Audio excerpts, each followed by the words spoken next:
Hello, good evening, and welcome to Friday Night Fools. The club may not have kept to the script and given us lots to talk about, but there is a game to preview. Your questions have been submitted, and of course, the live chat is on for us to go off on various tangents. We've got a very mixed panel tonight to go through everything, including a quiz, which I'll be honest, I'm not expecting high scores on at the end. But before all that, let's roll the titles. Take my hand, take my whole life too, but I can't help falling in love with you. Swindon Town into the promised land. And let's begin tonight's show with a weather watch and a weather update live from the West Midlands. Good evening, Ben. How are things looking?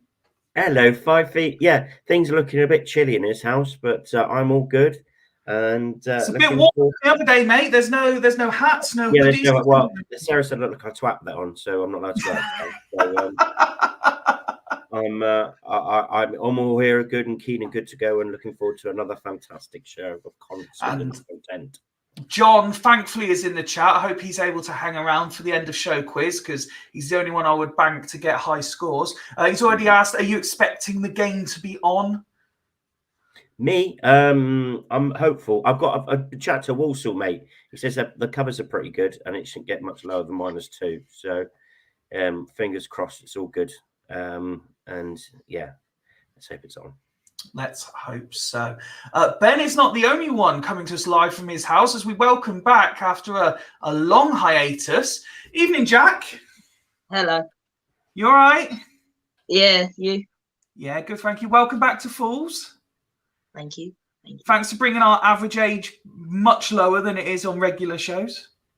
That's right. I look forward to you're never short of an opinion when we chat, so I'm looking forward to what you have to say tonight. Okay. Let's someone else who's never short of an opinion, and except when I ask him to be contrary, he sticks to the script. Evening, Mark. Good evening, Mr. Fifes. This is what Friday Night Fools looks like. This is what Friday Night Fools looks like. How are you, buddy? I'm very well, thank you. Good to see everyone. We're all wearing very dark colours this evening. And, well, you know, it's hat. no hat, Ben. He doesn't wear hats on Fridays. No hats on Fridays. Are we buzzing for tomorrow, though? That's the main thing. Yeah, absolutely. I think so. Jack, buzzing? Yeah, I'm going with Ben, obviously. So. Well, John's actually beat me to it. I was going to ask, has Mark had a bit of a trim since he was last on? No, it's nearly 2 weeks since I had my haircut, John, so thanks for noticing. although to be fair, on Monday night show, I had a hat on. That might be it. His ear's been lowered. Ears lowered. I thought you'd had a haircut as well. I'll trim the beard today, though, so that might be what he's noticing. Maybe that's what it is. Yeah, he never specified what hair, did he? It's a good shout. But we have one more fool joining us tonight, and it's everyone's favourite, particularly the housewives. Good evening, Nick. Yeah, good evening, Fifey. I'm all well, thanks. And yourself? I am very well. I asked Ben how the weather was looking in West Mids. How's things in Oxfordshire? Yeah, not too bad at all. Love these crisp mornings. It's really good for walking the dog. Means he doesn't come home plastered in mud. So that's ideal. And it's sort of warmed up during the day. So if it stays like this, it's fine. All good. You just need to be careful because a little birdie told me that there's pictures of your house available on the internet at the moment, and people might see that little stream at the end of the garden. You know, that wind picking up off the water early doors. Can't be good. Can't be good. No, it's fine. We've no problem with the river at the bottom of the garden. Plenty of wildlife down there. Plenty of wildlife. Guys, let's talk about. Indeed, Danny. Danny straight in there. Defo Housewives' favourite is our Nick. Yeah, cheers, Danny. Let's get straight on to the game tomorrow. Certainly going to be a tough encounter, I think it's fair to say. Obviously, we played them not that long ago, really. Boxing Day, of course, not the result we wanted. Mark, me and you were at the away game in the Cup at the beginning of the season as well. We were, again, yes. not the result we wanted. So, Mark, I'll start with you. What are you expecting from tomorrow? 3 points. It's as simple 3 as points. that. We have to build on what we did last Saturday against Grimsby. The only thing that does concern me was that I think it was Mad Gav's comments yesterday saying that we can't go out with the same match plan on Saturday. My argument to that is why not? You've set a benchmark now, lads. You've gone out there and won 5-0 and absolutely That is the base level now. Destroyed Grimsby. We're more than capable of going to Walsall and hopefully scoring a goal and winning the game. And obviously we've got Charlie Austin now, so I don't care. We're going there. We're winning tomorrow. It's as simple as that. Okay, Jack, you're in attendance as well tomorrow. You're looking forward to the game?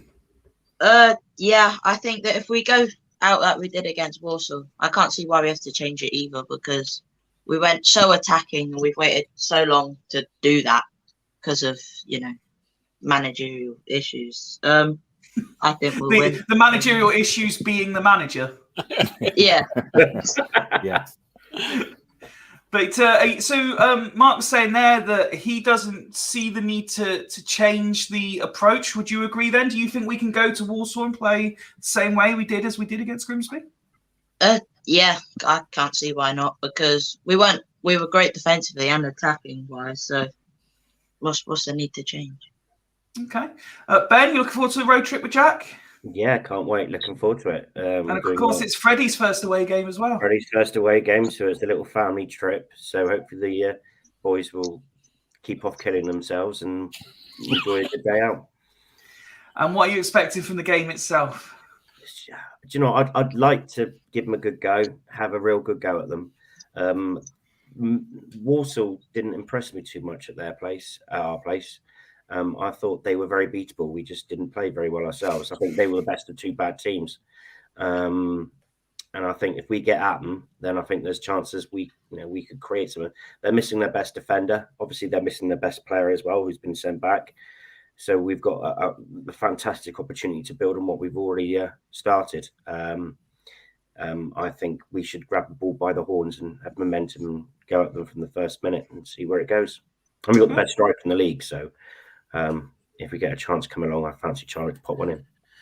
John's saying that he can see Jeff Cut and Austin in a 2 up top is just a feeling. Nick, yourself, what are you expecting from tomorrow?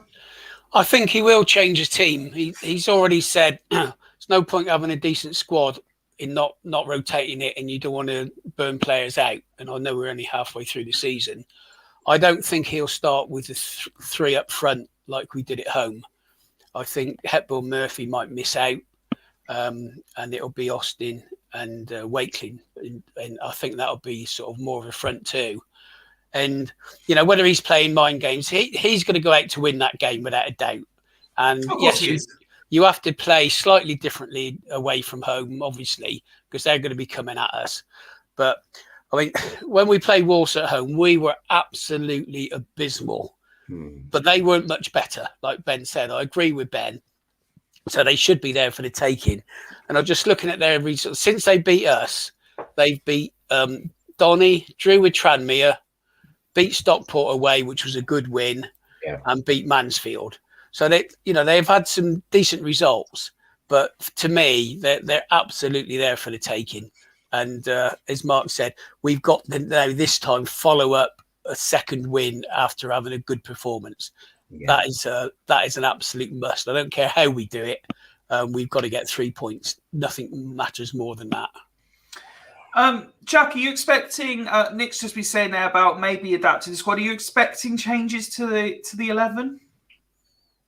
I think same as Nick, Hepburn Murphy maybe drop out, because I think he's good for counter-attacking football because of his pace, but obviously, coming back from injury, you can't play him too much. Otherwise, you don't want that to, return. No, absolutely. And good point.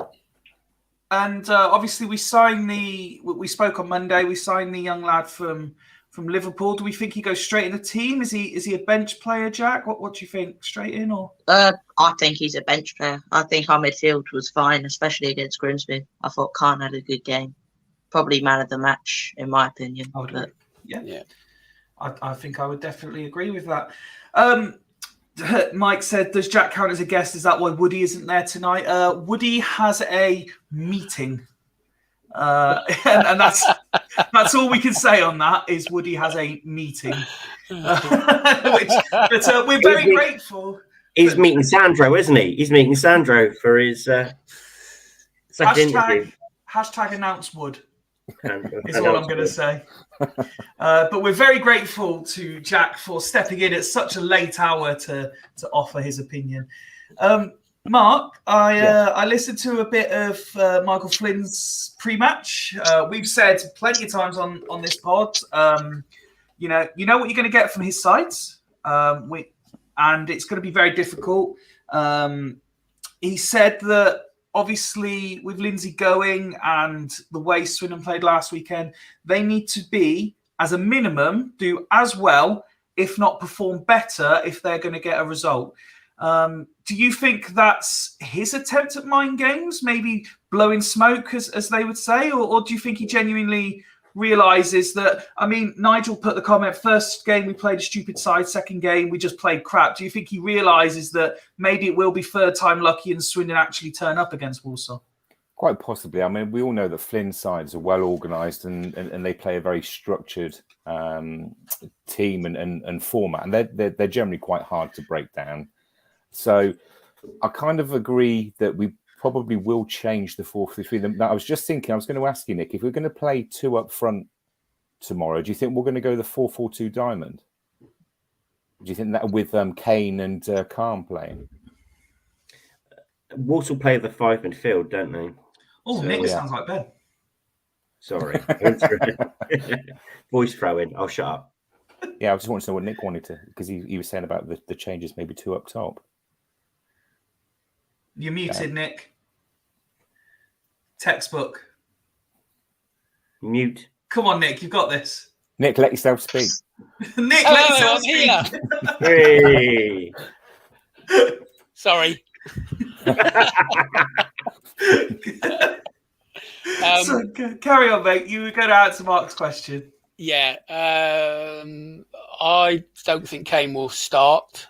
I look forward to him coming off the bench and hitting these left foot free kicks that everybody's talking about. So that could be interesting. No, I think it'll be probably some form of 4-3-3 with obviously Austin forward and Wakeling doing all the running, which is what we would expect to do. So it'll be the setup will be interesting, but it seems that we can be quite flexible in moving players around. So if Johnny Williams is on form, he can dip out sort of midfield to attack, and it gives us some good options. So yeah, I'm really looking forward to seeing how we set up. Cool. It certainly will be fascinating. Ben, a lot of talk on social media from the opposition side. It's obviously Jamel Matt. You spoken when he first signed. How do we avoid him having a Charlie Austin-esque sort of debut and performance and involvement within the game? Cut off his supply. He's someone who's a big, strong striker and he thrives off chances. He's not had particularly great form this season in League One. He's not done too well. So hopefully that is, he'll be up for it, but his confidence wouldn't be too high if we cut a supply off and doesn't see too much ball. Then he shouldn't be too much of a threat, and I fancy our defenders to deal with him. But yeah, Walsall are a good side. They're missing some players. As I say, they play a 5-man midfield. They can be fairly direct as well. They've got quick wing backs. That might affect the way we set up, whether we want to match them with a 5-man midfield ourselves. I'm not that bothered about playing 5-man midfield under this Swindon team, under Lindsay's one, because we play 20 yards a bit further upfield. So I think the only thing I would say there, Ben, is that it's only been one game. We can't make assumptions that that's going to be the case every time. Well, no, we'll see. We will soon see. But if we play like we did on Saturday, the football we played, I don't mind us playing because we result to 5-man midfield on Saturday afternoon and we scored 4 goals. So, if they do similar sort of thing, then I'm not going to be too bothered about it. It might turn into a boxing match where we start swinging at each other, but and then we'll be really in for a treat. But we'll wait and see what happens. But I think there's going to be goals tomorrow. I don't mind a boxing match within football as long as it doesn't get personal, like the UBAG Junior press conference earlier. That was that was not. I mean, in a way it was entertaining, but also not in the spirit of the game, should we say? Paddy's tweeted in, "Good evening, gents. Good evening to Jack the Governor. Did you enjoy Seydou Khan rocking the Paddy Stavros shuffle when he scored against Grimsby? All he can say is when Charlie scores tomorrow, think YMCA old school letter shaping dance shenanigans are on offer." I'd love to see that. He also says, "Our Walsall mate, Bescott Bill, has just seen Gav Gunning eating a few burgers in McDonald's up there. Said they were okay, but weren't world class." Margaret, I think on that note, we should touch on the burger comments that are doing the rounds. It's superb, isn't it? It is super. The exact quote is it's like someone going into McDonald's and saying, "I'm not giving the burgers out because there's a new manager coming in." It's simple. I mean, that's an absolute quality quotation. I can see why it's been tweeted. Sorry, Ben? Holloway-esque. No. Please, can we just not talk about Ian Holloway? Please. No. But do you know what? I mean, you can't not like the sound bites that the Gunning's coming out with. We spoke off air about how well he came across in his BBC interview at the weekend, and this interview again today. It's a bit different. We're not talking about moments. We're not talking about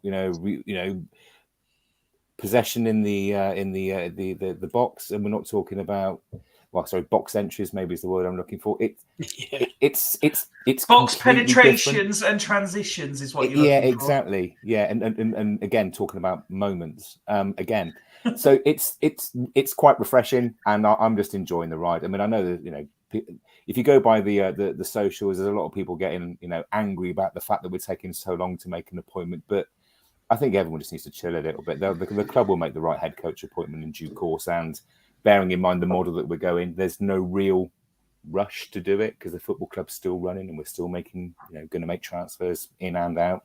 That doesn't require a head coach being in situ. So I'm not going to stress about it. All in the goodness of time, right? Well, indeed, good things come to those that wait. I was tweeted last weekend. Mike's gone from the YouTube comments to Twitter to say, "A shortage of fools tonight. About time Fools Rushing got Paddy Stavros on to demonstrate the shuffle." Yes. Fair comment. That's there may be more on that to come a little bit later. But not about Paddy before he panics that I've planned something that he doesn't know about. That's for sure. No Ledman style. 3, 2, 1, go.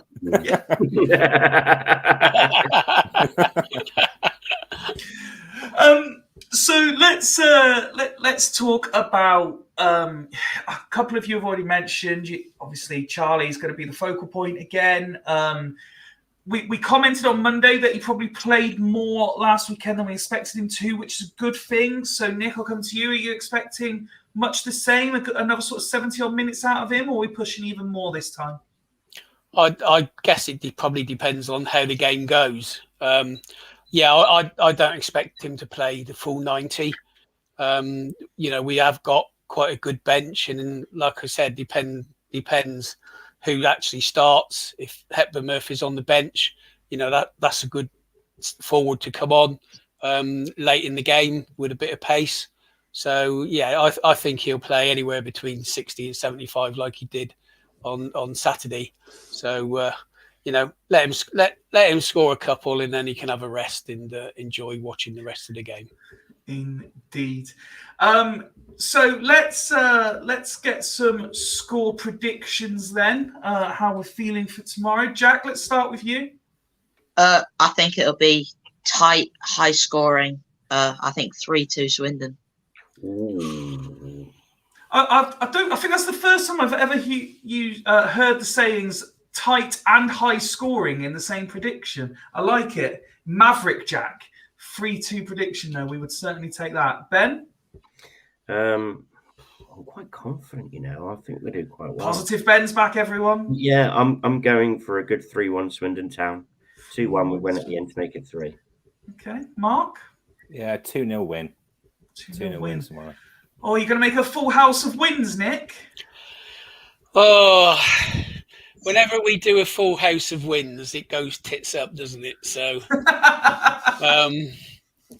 as much as I obviously want us to win, actually, I think we will win. I'm going 3-1 because we're always liable to concede. So, I'm going 3-1. Well, a lot of threes in amongst that. And Danny agrees as well. She's also said 3-1 in her prediction. So plenty of goals on offer. Well, I said in the intro that the club didn't stick to the script and didn't do lots of announcements today for us to talk about. So I put it out on our socials and asked people to send us their questions. So we've got a mixed bag, it's fair to say. Mostly Swindon Town related, but not completely. You'll be delighted to know. There's John with his prediction, with his prize-winning prediction. Oh yes, John. 5-0. Yeah, that'll do. John, that'll do. That'd be a great way, Dave. God, that'll be good odds on that one. Paddy said, I'm with Nick, Ben, and Jackers can see a 3-1 or a 3-2. That was through on Twitter. Mike's got even bigger, 7-2. Oh, I'd love that to happen. Oh, wouldn't that be good? So let's go through some of the questions, starting with before it even posted anything, and linked to what I said to Ben earlier. The first question simply, will the game be on? Nick? Yes, apparently they've got the covers on. As long as it doesn't go too far below freezing. I think, I hope it is, because I'm planning on going by train, which is getting a train at 11 o'clock. So if they call the thing off at 12 o'clock, I shall be well dogged off. So yes, the game must go ahead. The game whatever must the conditions go on. are. Wear your hockey boots if it's a bit solid and get on with it. Mark? Yeah, it'll be on.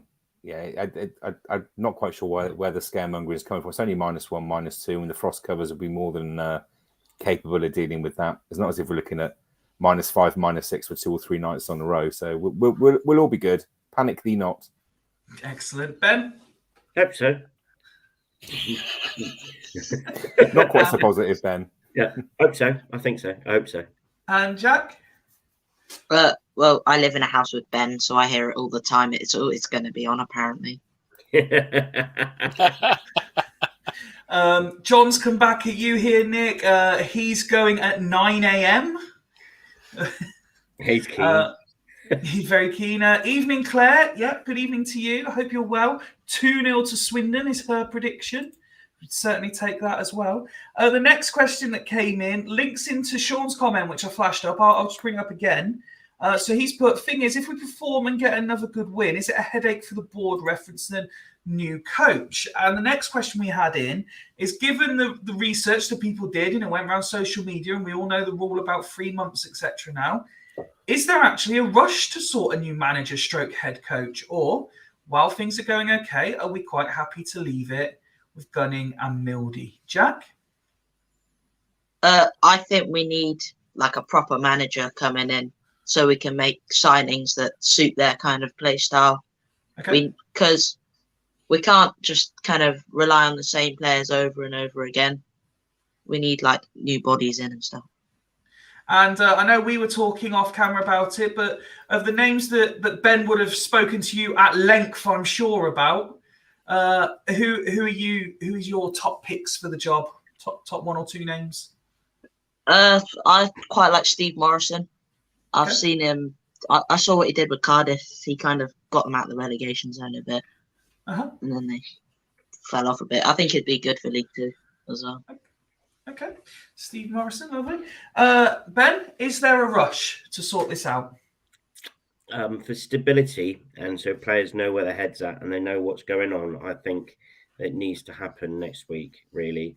I think Gunning can take training and take everything for Stevenage, because even if we employ someone tomorrow, I think Gunning and Mildy should still have the reins for Stevenage, and the new manager just sort of watch on. But then after that, I think he needs to take over for the Gillingham game on the following Saturday. So yeah, I think we do need someone in, and I think we need someone in early next week. Okay. Current coaching team do not have the required badges. That's another point that's been well spoken about online. Mark, are we in a rush to get this sorted? No, I'm not. I don't think I'm in a rush. I think that, as I mentioned before, I think it's a critical appointment. We don't really want to be in this position where we're binning binning head coaches off every 6 months to the only available bidders. I think it would be prudent to maybe consider, taking our time so that we can maybe have somebody in place for a couple of years, 2.5 years or so, that's able to demonstrate. I know that's all subjective because it depends on results a lot of the time, but we lost Garner after a year, we lost Lindsay after 6 months.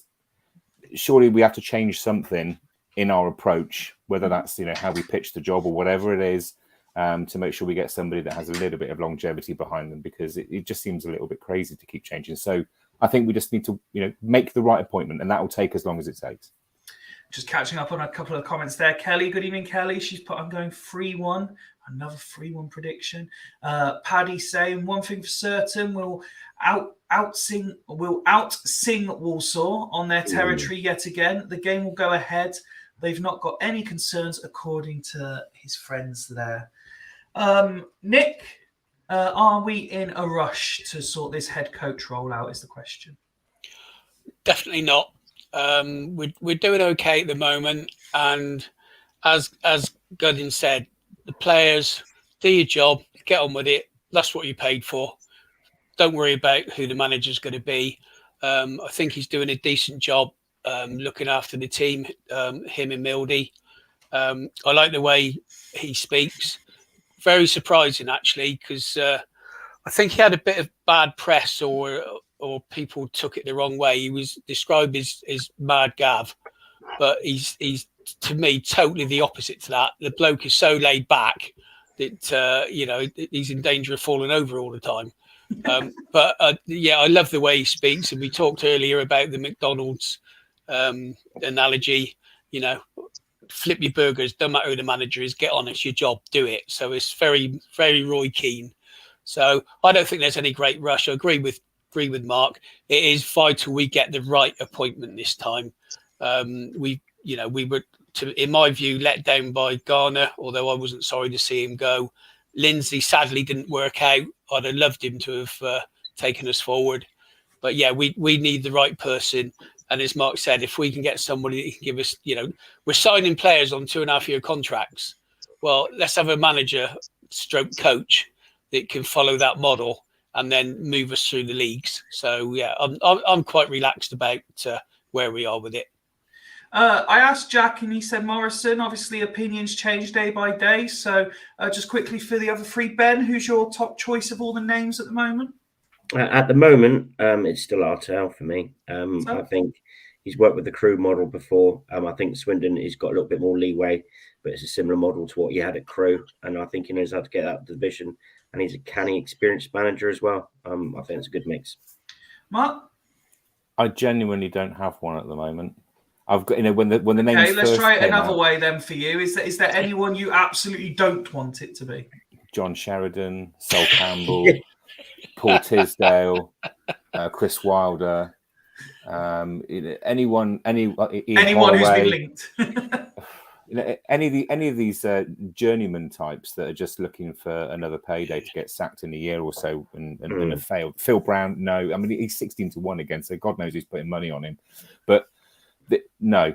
So it's got to be somebody that's progressive and has the right outlook and the right approach, something a bit different. Now, just on that note, we took Garner based on his experience, not at Bristol Rovers, but based on all the hard work that he'd done behind the scenes and with Crystal Palace and how we'd learnt his I am not hoping for Holloway, Mike. I'm not holding it for Holloway. Holloway can go to HMP Holloway.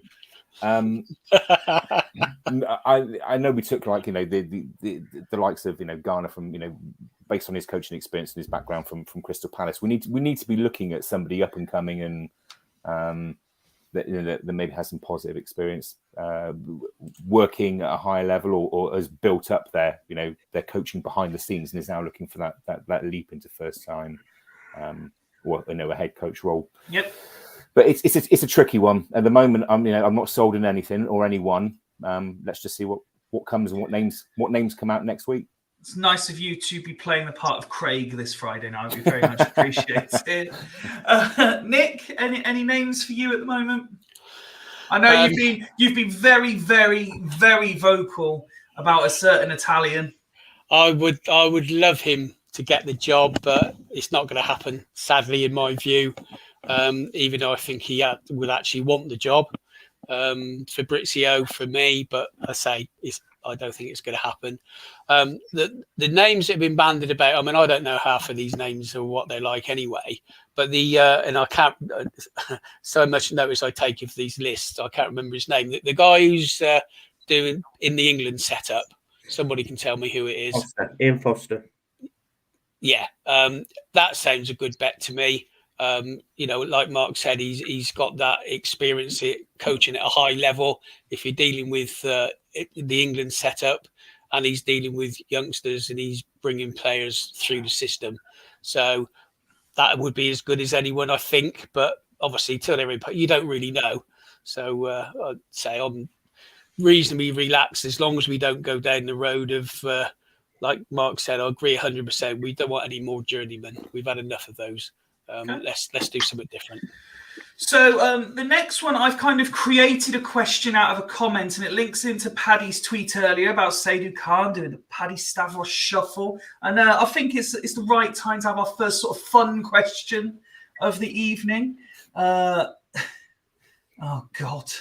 I'm not even posting that one up on the screen, Kieran. I'm surprised Kieran hasn't jumped on if he's available, to be fair. Anyway. So we're here a lot about the Paddy Stavros shuffle. So what I'd like to know, gentlemen, is what dance routines or dance moves are you particularly famous for? Nick, I can imagine you've strutted your stuff at a dance hall or two in your time. You got that totally wrong, Fifey. I have absolute zero rhythm. Music doesn't do anything for me. I'm not bothered about music. Lyrics, I can't retain lyrics from a song, so that just bypasses me totally. So no, I'm the worst person. Disappointed. I know, for any moves. And here was me waiting for you to say, like, on your wedding day there was an Argentine. I don't know what one of these strictly ballroom dances is a wedding dance. I would love to be able to do the Argentine tango. Tango is what I was looking for. We even went to dance classes, and that was a waste of time. So, what dance class did you go to, Nick? Oh, this was a long time ago. Ballroom dancing, back in the days when I lived in Cirencester. But Mike's gone hashtag let Nick sing. Yes. Well, that's probably worse than my dancing, to be honest. So I haven't got much going for me at the moment. So we'll have to find something else. Mark, I'll just be the housewife's choice. Thanks, Danny. That's not what it is. Mark, I imagine you've got a few moves in you. Yeah, I mean, it generally takes a few sherbets, though, Fifey. So we've yet to meet up and do that. But I'm hoping that will change this year, because I think maybe after 3 or 4, I'm more than capable of going to the full Rich. Nice. Ooh, full Rich. Yeah, and the Mobot might even come out as well. So yes. Exactly. Got to be Ben, done. I presume that every day when you finish work, before you start your average 13 tweets a day, you're busting out the worm or something in the living room? Do you know, I'm probably most famous for doing drunken weddings YMCA, shouting on the top of my voice. That's probably my signature. Yeah. Well, No rhythm. Paddy's No rhythm. tweeted, I've seen Ben cartwheeling around the magic roundabout after a win. I can see Nick stomping a paso doble full of attitude. Danny's let the cat out the bag. I've seen your moves, Fifey. It's a combo of singing every lyric, pointing in the air, jumping around, and looking really happy. Legendary moves. Yeah, pretty much. Jack, you're a youngster. You must be able to do everything from body popping to break dancing to.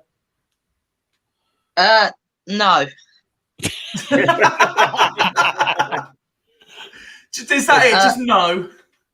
I can't dance. Well, I think I can sing, but Ben doesn't approve of it. No, I don't. You're still a youngster. Though. You must do a bit of country dancing at school. Bit of dozy do. Nah. You didn't know what that is. Fifey, sorry, button in talking about that. When I was at school back in the day, Here we go. This is what I was looking for.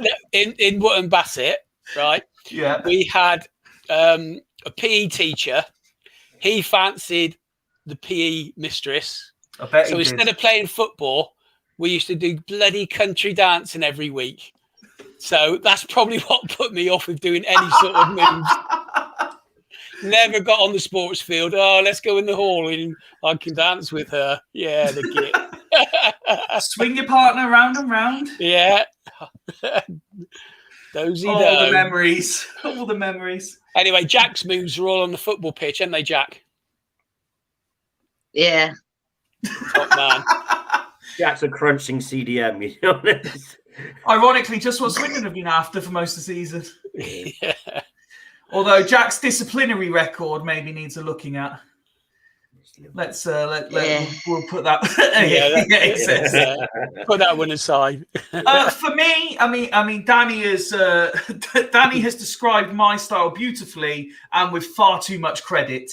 I would say I jump because that's about all I can do. Unless it's something with an actual routine. You put the Casper slide on and I'm well away. You know, something where I do the same as everybody else. Once I remember the difference between the Macarena and the other one that looks exactly the same, I'm absolutely fine. But yes, anything with a dance routine I'm fine with. Except ups upside your head, which I just find ridiculous. Everyone sat on the floor. I don't really get that one's all right. Hurts your cockpit like mad, though. Burns a hole in it. A topic that everyone will have an opinion on, and we had two similar questions. But I will ask them separately. Mark, I'll start with you this time.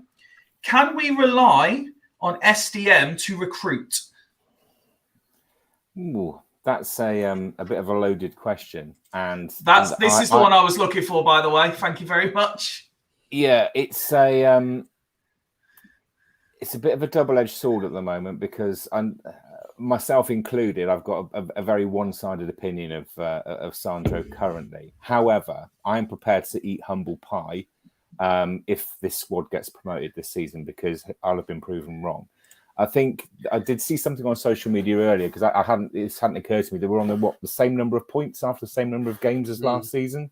That's so, if you take that into account with the players that we have, then there's every reason to believe that we should be in the playoffs come the end of the season, which is what we're all expecting, if we're honest, at the very least. Mm-hmm. So can he be trusted? Yeah, I think so. I think as it stands at the moment, you look at the performances from Saturday and Saidu Khan, how he's sort of come on, and Clayton when he's been fit and available to play, and FBT coming in, Wakelin. I mean, there's a good core group of players that have performed over the course of the season to get to this point. We hit a bubble. We hit a bit of a bobble, not stealing that away from Austin, but we did hit a bit of a bobble in terms of our form. And hopefully that's the line's been drawn under that with Lindsay going in, Austin coming in, and we're all good to go. So as it stands, I will still sit on the fence and maintain if we don't go up, then Sandro has failed. If we do go up, I'll eat humble pie. Jack? Can we trust Sandro to recruit? I think the recruitment's all right. We get quite a lot of young players in, which is what we need. Because obviously we got Austin for like a bit of experience and like players like Austin and like McDonald and stuff. But you've also got like the players like Wakeling who've trying to they can learn off players like that and kind of get better as the years go by. We just need to kind of keep the manager at this point for over a year. Nick?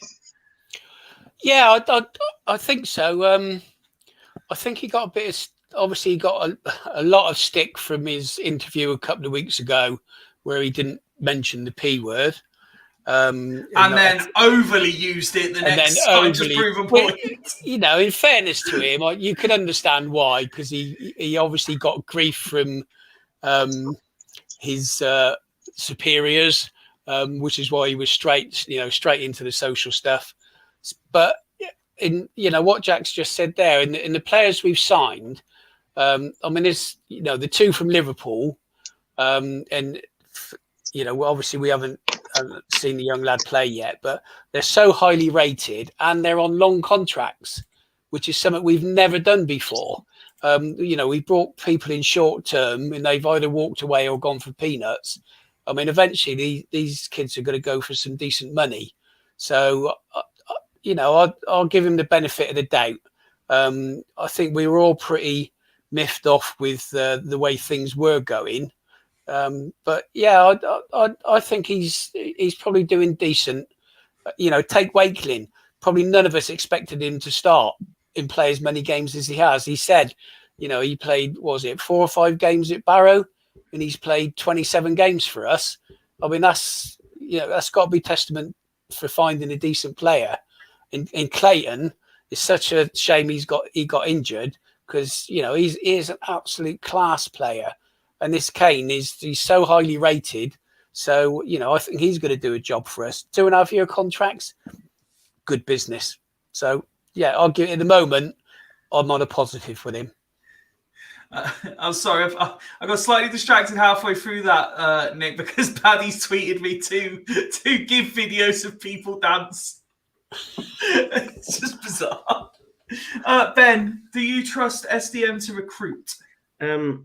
Yeah, I've not been on the back of Sandro as much as other people because I think the recruitment's been all right. You might have noticed that I've been a little bit disappointed with the previous manager.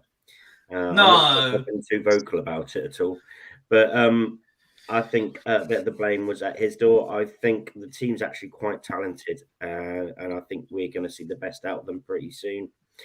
I don't think Sandro speaks very well at all publicly.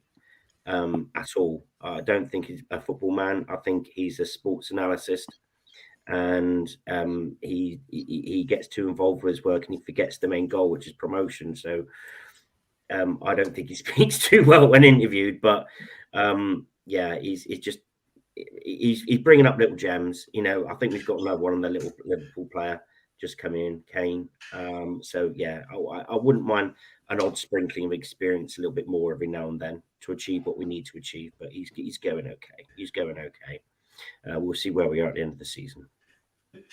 So it would appear that Jack, we have turned Fools Rush In into something of a blind date because we've got. How old is Jack? He looks young. He's 13. Jack's in his late 30s, but looks younger, says Mike. Yeah, he's 30s. And good evening, Kelsey, who says, I'm Aidan's friend, Aidan being my son. Hello, Kelsey. And I'll be sure to let Aidan know you popped on to say hi as well. Paddy says, with myself being an older Town fan like the panel, respect to Jack for slotting in with a younger fan's view on things. The future of Fools Rush In is in good hands. I'm very worried if Paddy is retiring us all off already. We've been doing it for just over 2 years, and he's already retiring us all off so that Jack can take over. Jack, do you fancy taking over the multi-social media empire that is Fools Rush In? No, not really. No, not really. Yeah, fair enough. We were only talking about career choices. Being a YouTuber is certainly up there for the modern youngster. Nah, he's not feeling it at all, is he? He doesn't like IT. He doesn't like IT. He could, however, take Fool's Rush into new places. I'm sure he would do very well with a Spanish version.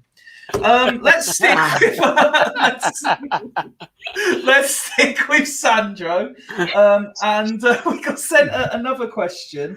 And you'll notice another one of these coming in, Mark. I know how you like it when I throw these into questions. Should SDM stick to data modelling and we get a real football person to oversee the search for manager?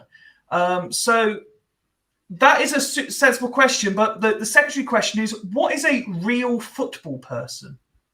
Well, that is a very interesting point. Are we trying to make comparisons with Ben Chorley, who was a real football person, who happened to move into player recruitment? Or are we? Oh, it's Sandrone. Hi, Kieran.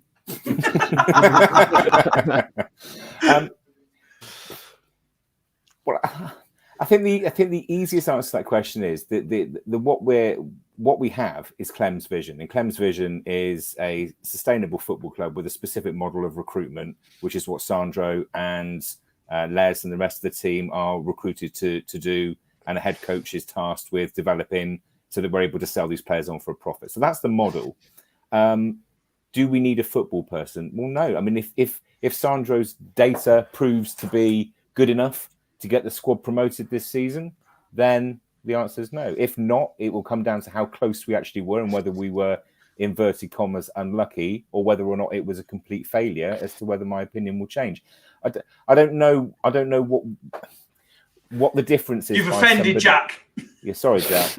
I'm not quite sure what the difference is or what the point is that's trying to be made with regards to a football person looking at data is going to be the same as a data analyst rather looking at data and making judgments based on a recruitment remit they're given. So what is it? What is the point? I guess is what I need to know. We will come back to that question in just a second. Jack's back. Jack, just in time. Could you do me a favour, please? Can you give Summer a shout out? Hello, Summer. There we go. Kieran, should Sandro stick to his spreadsheets basically, and we get someone more known within the football world to oversee our manager search? Probably, because I don't really think Sandro knows about spreadsheets that much, to be honest. He's a PR man that's just managed to get a bit lucky with some of the jobs. He certainly isn't a PR man. Well, his job for Sky Bet, he was a PR representative, so fuck knows what they let him do there. No wonder why he didn't no wonder why he's not there anymore. Man's had so many jobs, you can wonder why he went wrong with it. But I think with a player you can look at data. With managers, all they've got is a win percentage. So what's he going to look at? How many box entries he's had in his career when he was a player in 1958 or whatever? Like, it's not going to work. I think we need to get someone. Ideally, but we haven't got time for someone to oversee our search. That's a proper football man. I think Sandro is our best option, but just give it Gunning to end of the season and be done with it. Oh no, Nick, you're not agreeing with that, are you? No, Kieran, no. I don't know. We should give it Giggsy to end of the season. That'd be fun. But I just don't think. I think we're going to end up with Gunning. I've just got this gut feeling that it's not going to be any. And I think if we do end up with like Gunning, there'd be absolute uproar. I think there'll be season tickets being chucked back through the doors. There'll be fucking people unfollowing the club on social media because to show how angered they are at that. But I think we just need to get on. Whoever it is needs to get on and be appointed by sort of before the Stevenage game, I'd say now, because we're running out of time if we're not going to really do much more in the transfer window. We've still got some positions we need to recruit, and I'm assuming they want a head coach in place so they can ask for their approval on certain signings. I know we've had to go across a couple, but surely a head coach isn't going to want just come into a club where he's got even more players he doesn't really know what they're doing with. Ben, Greg makes a good point here. What do you make of this idea? I think we should bring in a manager through simply to the end of the season and use the summer to decide on a permanent manager replacement. where there may be more choice? Well, that's definitely a short-term. Well, it's definition of a short-term appointment, really, isn't it? If you're going to do that, that probably changes your mind on who you're going to employ. Maybe maybe Appleton or something like that to get that into the end of the season. So, no, Ben! Fuck Right, off! Ben, fuck off, mate. I'd rather give it to Ben! I'd rather give it to Appleton. Mark. I'll tell you what, get joint manager between Appleton and Wilder. Let's see what happens there. I always Oh, knew what? you And were we're not going to wear gonna yellow guys, shirts? Ben. No, yeah, we're going to come out. Yeah, no, I don't think so. I think we've got our game plan and our goals of projects and bringing on the players and everything. So I'm quite happy with my selection of getting Artel in. I don't think we need a short-term selection because the ones on offer who would do that won't work. I don't know what is going on, but we seem to have an influx of Aidan's friends turning up in the chat tonight. I mean, you're all very welcome, of course. Kid But, group chat. It's like we turned into Tom. Oh, are they all with you, Fifey? Are these all Fifey? You're worse than a Aidan's certain friends? person. no, that's absolutely not the case. I have actually had a message from Aidan. I don't know how they found you, but it did get you 3 new followers, though. So thanks, Aidan. I appreciate that. Yes, then Aidan's dad. Yeah, hello to all of Aidan's friends who have popped up. And then we've got Mike saying, don't let Ben speak. And Nigel saying, no ex-scum, please. I thought that would go down quite well when I said his name. Okay. I'm still not sold, Nick, on this real football man idea. No, because it's all it's all down to somebody's opinions, and you've had real football top class players become coaches, stroke managers who have been absolutely useless, and you've had people who've never played at any high level been absolutely brilliant managers. So in the way we're set up is that the likes of Sandro, and as I said earlier, the players he's brought in, I don't think he's actually brought in any duds. So I think he's done okay. Whether you like him or not, whether you like how he speaks, probably what people have said in the past, keep him away from the cameras, let him work in the background and get on with it. Put Gunning in front of the cameras. He's absolute quality. He's entertainment. But going back to the comment that Greg made about bringing a manager to the end of the season, who's going to take that on? I'll employ you for 3 months. For someone to do that, you're going to pay him a hell of a big salary to do that. Because why else would you do it? Yeah, I'll come in for 3 months, get you promoted, and then say goodbye. That ain't going to happen. Take the time, get the right person in, and we will be fine. Okay, Rob has tweeted in, and I'll ask you all your opinions on this. Ben, I'll start with you. Do you think there's a worry that any potential players who are looking to join the club are hesitant without knowing who the head coach is? That's an impossible question to answer, really, because it depends on the player. I think they're holding back on a few because they probably want their seal of approval from a manager. But the problem here, Mike, is that all the people you're talking about won't have a clue what that reference means. Jack looks on in confusion. Jack's just confused. What's MSM? Messi, Suarez, and Neymar, Indeed. Even that's a bit old school now. Yeah. But yeah, I think that's an impossible question because we don't know what sort of players are lined up. Nick's my guy. Excellent. Everyone loves Nick. Literally, Nick, you've got fans from the age of 60 to 13. God, think what it'd be like if I could dance. You can dance. Fifey can't. Don't worry, Fifey can't either. Mark, what's your thoughts? Do you think there's a concern about players looking to join the club? No, I don't think so. I think we have a big enough squad as is, and I think we've had Oscar Massey out on loan, and obviously a replacement for Louis Reed. I think we have a sizable squad, and I don't think we're necessarily going to bring anyone else in this window, unless it's one out, unless it's one out, one in. So I don't think it really matters. I don't think we're waiting on any specific players either, Ben, as it stands. Nick? Sorry, what was the question? The question is, do you feel that there's a worry potential players looking to join the club are hesitant about knowing who the head coach is? On the whole, no. So some players will be hesitant because if they've played for a manager before and haven't got on, they haven't got in the team. But I think where we are at League Two, if you're offering them a decent football, a reasonable salary, a bit of security, if they want to, they'll sign. If they're that worried and not bothered about it, well, we don't want them anyway. So I don't think that's an issue.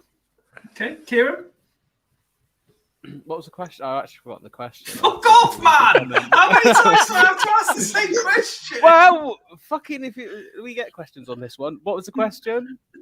I'll just say I'm being deadly serious. I can't fucking remember. Are you worried that anyone that was looking to join the club will be hesitant without knowing who the head coach is? Nah, because we sign like washed up players or like players that are coming from academies that don't really care as long as they're being paid. So are you calling Charlie Austin a washed up player? Well, he's playing in League Two for a reason. But he's yeah, but no. So I think if we were looking at any more experienced players, I think that could possibly be a big thing. Some of the younger lads, possibly not, because I think those deals could be knocking about for a while. But I think for some players, it could be a thing that if they don't know who they're going to be working with, if you're not brought to the club under a manager or a coach, you're going to feel like, are you going to be playing under them, or if you don't know if it's just a bit of uncertainty. So I think some players would have probably been put off by it, but hopefully no one has been, and with the signings that we've made were the only two we've actually sort of tried to go for, and we haven't failed on a front of hundreds, because I think that would be a bit annoying if we had. And yeah. And Jack, do you remember the question, or do I have to tell you as well? He's got I remember the question. Good lad. I think it's pretty much the same as most majority of people. I think the younger players, they're not going to mind as much because they just kind of want to get playing. They want to be in a team. They want to, they're there for the money more thing. But with the elders, they're going to want to play under a player that's a lot more, a manager. So they want to play under a manager that they want to play under. They feel that they can get in the team for, and yeah. No, I do. Thank you very much. Okay, so we got a wide range of people on the panel here. So this could be quite an interesting question. If you could introduce one thing to the fan match experience, what would it be? Kieran, let's start with you. Oh, is that me? You are Kieran, yes. Yeah. What if I could introduce something to the fan experience, the match? Yep. Is that what the question was? Yes. Yes, My God. Right. I think I'd quite like to see sort of like I know it's been in the advisory board thing, but like sort of a fan park thing, especially in the summer, sort of when sort of we can sort of like live music, big place to watch like the early kickoffs and stuff for all the fans to congregate. I think that'd be quite good. Some cheerleaders would be nice as well.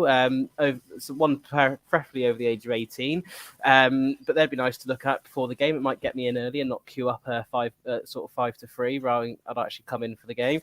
And I'd probably not go down for a pint at half time. I'd probably just sit there. Well, I wouldn't anyway because I don't drink, but a coffee or a pint of Coke. But yeah, it'd be good to sit in the seat at half time and watch. And I think some of the older fan generations would appreciate it, and I think it would really enhance our fan experience and show that we want to cater for an entertainment rather than just the football. And it'd be fantastic. And I'm sure Foxies have got some lovely ladies that are willing to do it. But I think as well.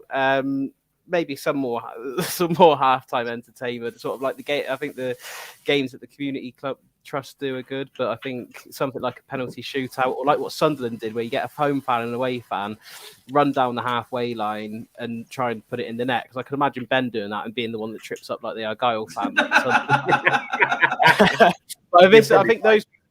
I think those things would be good, sort of good to get that sort of thing, get fans on there, because they're always fucking shits and gigs. But the cheerleaders are going on as well, ideally. Mark? I think the family fun days that they had when Wellens was here, and having the fun zones outside were always quite a good thing and well attended by the younger fan base. Also gave you an incentive, like Kieran said, with regard to getting to the ground a bit earlier, which could also bring in additional revenue from food and drink sales or a club shop visit, etc. So I'd like to see more of that, more fan engagement with the activities outside the stadium before you actually get in. I'm so sorry, but I'm just watching the kids fucking commenting in the chat. It's just bizarre. It's just bizarre. We've got, why does Ben look so sad? He needs a hug and a Stella in him. Maybe a Peroni. He seems a classy guy. What on earth is going on? My kids. Ben, what would you introduce to the fan experience? Ben. Yes, Ben. Well, introduce the fan experiences. Well, yeah, as I say, I think we had it right in 220 when we had the fan zones and we had events and stuff. Obviously, there's only certain times you couldn't do it now, but the start, the end of the season, I think you could go down quite well. Halftime entertainments again, get the home and away fans, get them on. That always gets the fans going as well if they're racing or trying to score against each other. It just brings a bit of banter as well and a small bit of halftime entertainment. Little things like that, really, I think go down well. And Jack? Just more stuff kind of outside of the ground where like fans can mix kind of, and then like get the club involved with the fans a bit closer and stuff. Like cheerleaders would be a good idea. and Nick, finally yourself. Just before I do that, I just read that Scott Twine's hit a peach over the wall, top corner. So he's better than Ronaldo. What a miss he is. For me, if they made the three middle sections of the town end into safe standing, and we would then create an atmosphere. And if you do that, then it goes all around the ground, and that's what we've been missing. So we had a bit more of it last Saturday, obviously with the result, but get safe standing in the town end, those middle three sections behind the goal, get it rocking again like it used to from days gone by when you were absolutely crushed in there. Swindon scored a goal, you started at the back of the stand and you ended up at the front. So obviously we're not going to go back to those days, but safe standing, that's what I would like to see. I wanted to come back to, and I said I would come back to a question we had in the chat, so I'm just scrolling back here. Here we go. Ben, let's start with you. What do you want from the stadium development? Floodlights must stay, becoming rare these days. Yeah, I think absolutely the floodlights must stay because they're part of the tradition of the club. I think our floodlights are quite famous, actually, really, for just being quite tall. So, yeah, keep the floodlights.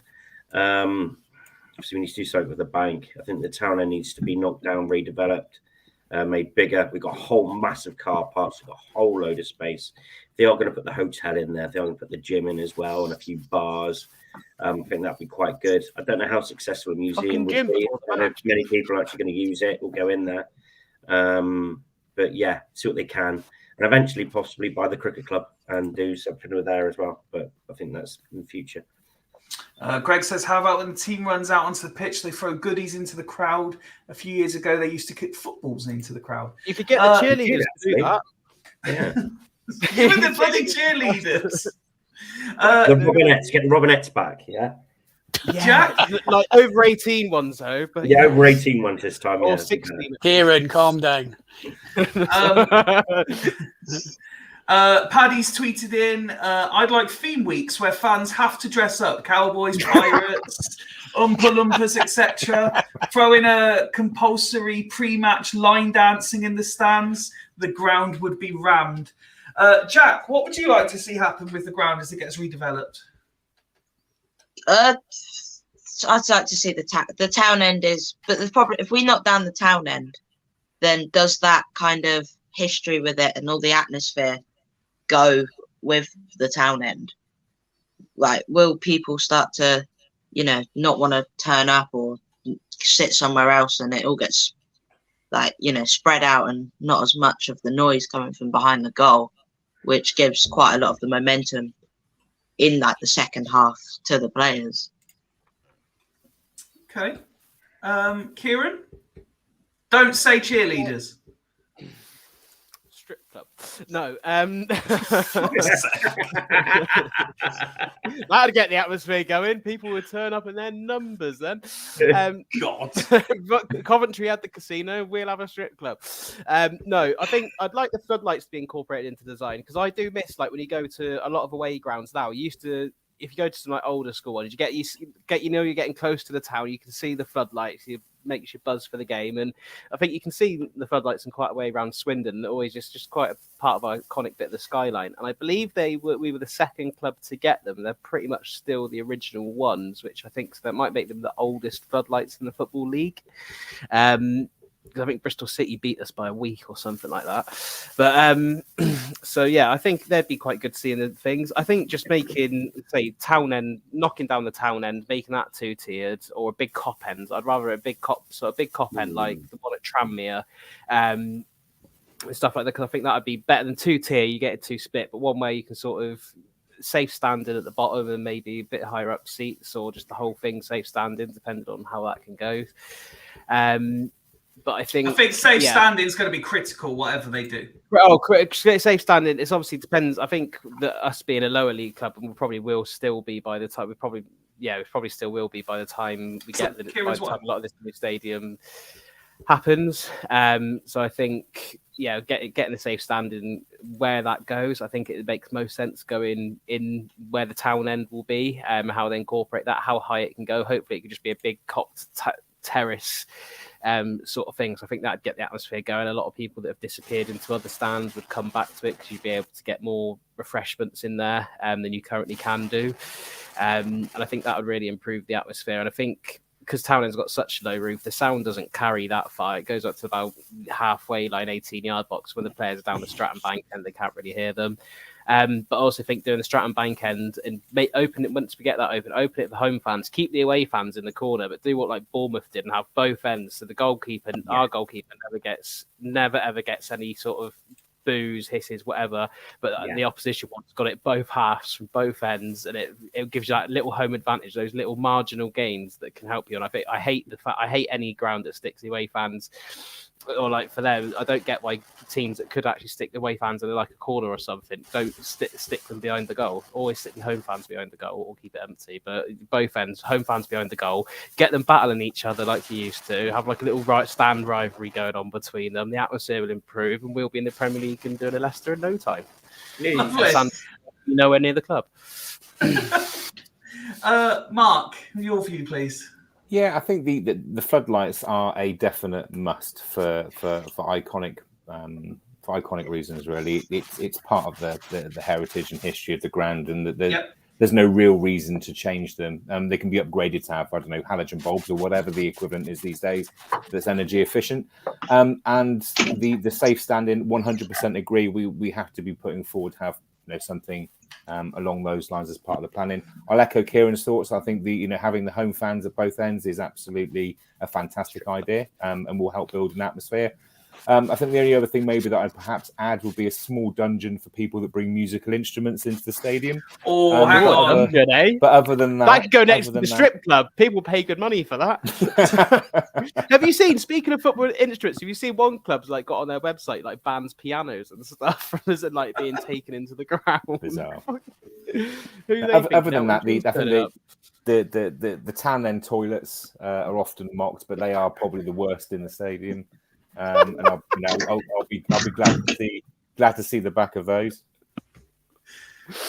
I'm not sure what's happened to Jack. He likes the town end toilets. He's pissed off at it now. He's had enough. I'm back. Sorry, carry on, Mark. I'll finish on the town end toilets. Other than that, I mean, what else could we include in the stadium that we don't have now? Well, I don't know that we have a designated family stand. Well, tannoy system is, you would think would be part and parcel of it, but do we have a designated family area or something along those lines where those that just want to be with the little ones and not maybe a part of the noise and maybe we could make more of that? I mean, other than that, in terms of what else do you need? What else do you need in a football stadium that we haven't already got? I mean, preservation, yes, the lights. Other than that, I'm not really fussy in terms about what we preserve. And finally, Nick. Just reading the comments, I think it's Spiders Town said you've been on for over an hour. You ain't seen anything. That's how you know someone who doesn't watch Fools Rush In before. That's quite short. We can double that easy. Going back to what do we want in the ground? As I said earlier, obviously Mark's just said the same. Safe standing has got to be a must. Floodlights have got to be a must. And more important than all of that, we got to keep the clock.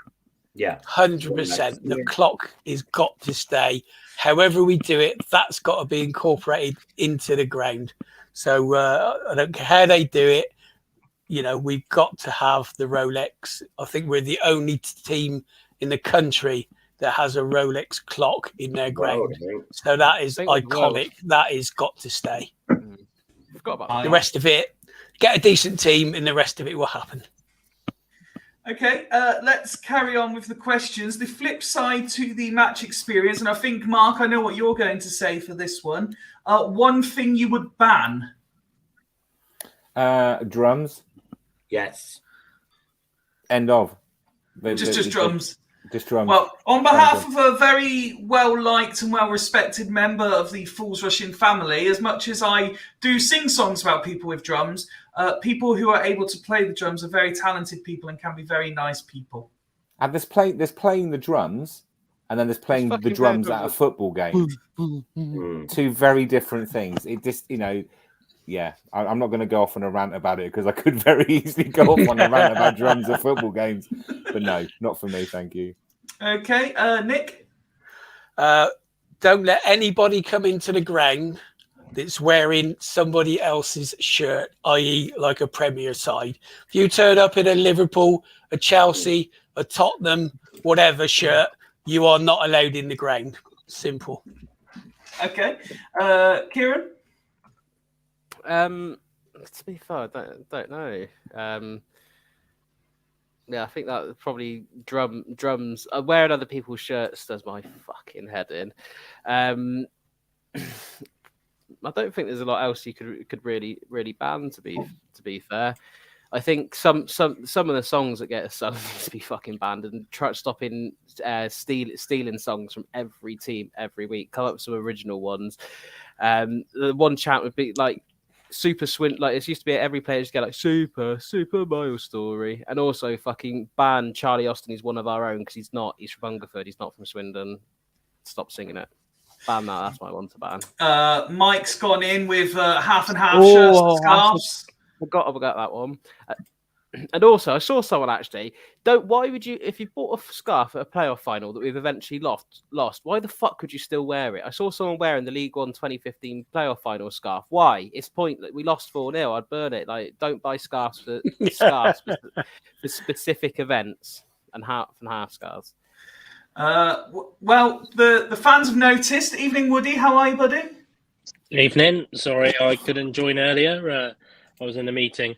We explained you were in a meeting. You've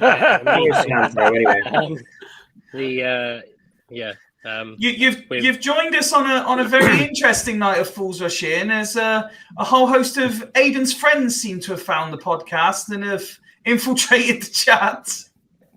Well, gets the views up. I did try to join earlier, but you all sounded like robots. I was in the Asda car park, and then but you all sounded like robots, so I left straight away. You having a meeting in Asda? No, I went to Asda afterwards. I was hungry. That's where Sandro said to me. Yeah, it wasn't Sandra. It was Sandy D. McKenny.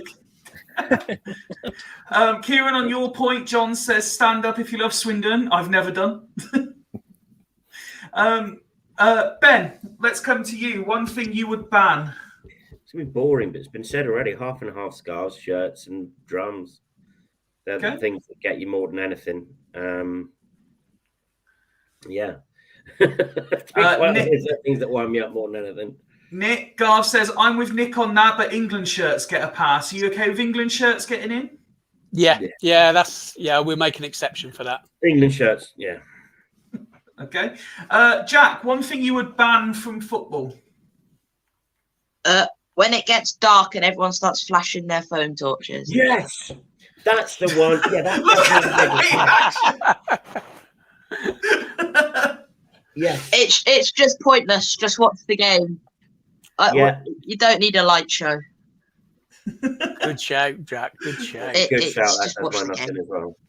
And Woody, do you want a quick fire catch up on some of the questions you've missed?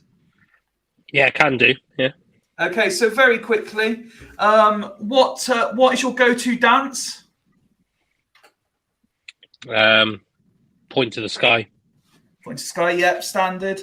What else did we have? Will the game be on tomorrow? Yes. Score prediction? 2-1 Swindon. 2-1 Swindon. And one thing you would add to the matchday fan experience and one thing you would ban? Non-structural. Whatever you like, mate. Well, obviously, safe standing will always be a shout, but I'd like to bring some more of the halftime entertainment back. Don't get me wrong; it's great what the foundation do, but kind of like the comps and stuff like that. I think we saw it in Northampton, didn't we? They were trying to get that ball into the boot of the car and stuff like that. Just like competitions like that, but home against away. As well. Kieran said home against away. Yeah, he wants to see Ben fall over. And cheerleaders. And Kieran's very big on cheerleaders. Over the age of 18. Yeah, I don't think we'll ever get to see that. But I think Crystal Palace must apply for a license every year. I just have to say, it looks like a lot of Aidan's friends now have decided to leave. But thank you very much for joining us. It's been fun. And, I want to know who Summer is. Who's Summer? I will ask Aidan who Summer is, and I will let you know. I imagine, though, Nick, she's a lot more Jack's age. We'll leave it there. And onto the subject of banning. Indeed.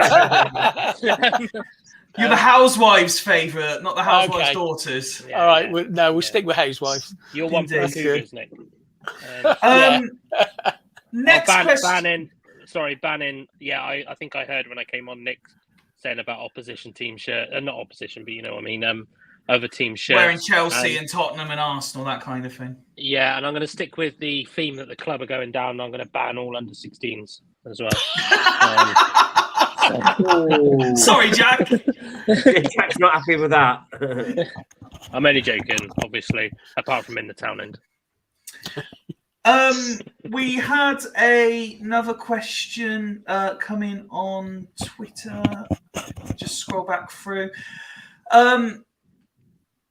Do you think the amount of time we're spending on appointing a manager could cost us promotion?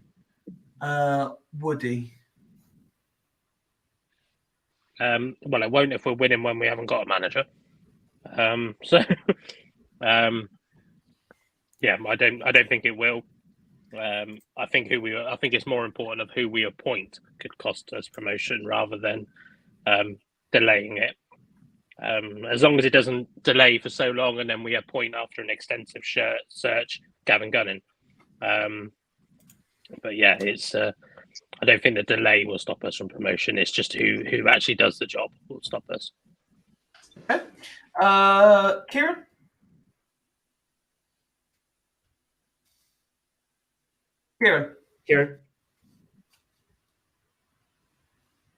Kieran, you've got nothing coming through, mate. Absolute shit show. Right, Ben. Yeah, I think we've kind of answered this one already, really, as most people are saying that they'd happy for to wait to get the right man. As long as we're winning games, it's fine. As long as we're winning games. If Gav Gadden's performance do start dropping, then we do need to make a swap. But if we're winning games, it's not a problem. Jack?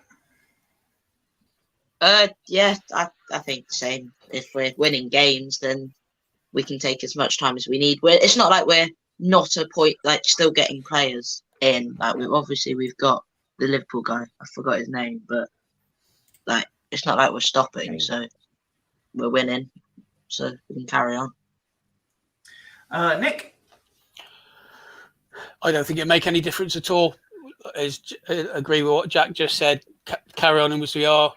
Get the right person in, and then we can kick on with the way we want to develop the team, the club, the setup. So yeah, quite relaxed about it. We just want to get the right person to do the job. Mark? Yeah, exactly the same. I'll echo the contents.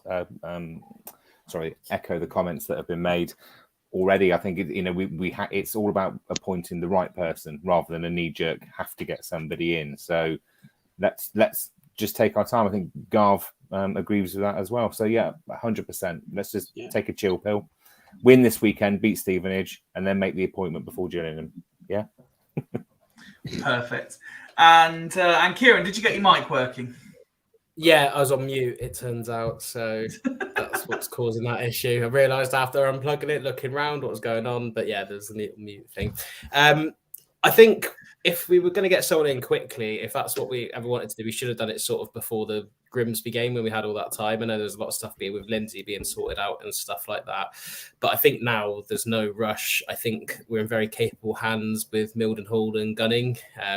They're capable of steadying the ship for the next couple of games. They've obviously had nearly 3 weeks of the side, so I don't think there's any sort of concern in when we get people in. I think just getting the right person is going to be crucial because I would like it to be to be a longer term appointment, not one till the end of the season as well. And sort of this manager to be at the club for a couple of years because we can't keep going. Because if we get it done now, the summer's going to be a lot more steady for us than another summer of a manager search. And I also don't want to be in the positions this time next year that we're in the same looking for a manager because he's been poached or decided to be leave or sacked. So I think we need to make sure we're getting the right person in, someone that's going to be here hopefully for a couple of years and not getting rid of him. Okay. Single word answers for the next one, please. This came in from our very own Ned. How many goals will Sade score between now and the end of the season? Ben?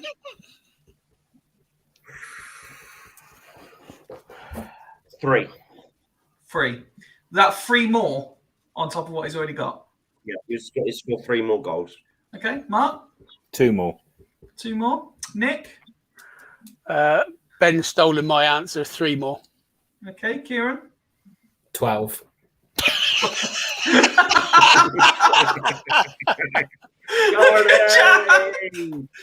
Jack? 5. 5. And Woody? I was going to go the same as Jack. 5. 5. Lovely. 5. I think we'll get 4 more goals. What about Adeloy? Adeloy? You'd have to score one. How many minutes is he going to get between now and the end of the season? Again, I'm going to keep the same answer and say 4. 4 more minutes. Garv's saying 5 goals as well. Okay, 2 more questions then, and then we come on to Mike's ridiculously difficult quiz. Look at him. Woody's just like, no, I'm switching off again. Yeah. The next 2 are non-football related questions, just general opinion. Jack, I'll start with you. If you were to have a jacket potato, what topping are you having on it? As many as you like, of course. But what are you choosing? Tuna cheese. Tuna and cheese, yeah. Is that tuna or is that tuna mayo? Tuna mayo, you got to mix it all together. Tuna mayo, okay.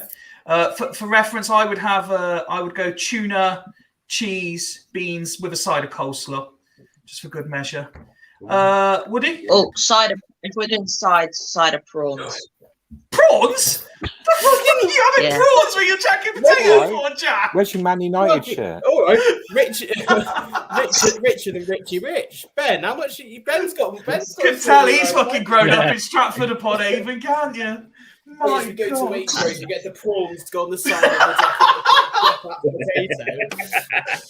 King prawns. Woody, your ideal toppings on jacket potato? I'd just like a bit of like the old sour cream and chive. Sour cream and chive, okay. this has gone weird already, Kieran. Mike's gone, how posh is Jack?